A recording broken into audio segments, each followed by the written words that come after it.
జాతర వచ్చింది రా పెనుగంచి ఊరలా ఉప్పు మోతల మధ్య గంటలు మోగే జైకారలు అమ్మ దర్శనం కోసం లక్షలాది జనం వచ్చే అమ్మ శరణం తిరుపతమ్మ తల్లి శరణం గుడి నడుమ వెలుగులు జిలుగులు రంగులు చెక్క విగ్రహాలపై కొత్త రంగుల చిలిపులు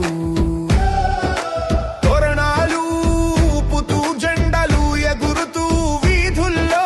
కర్పూరారతుల పొగలో పూల వాసన వెలసే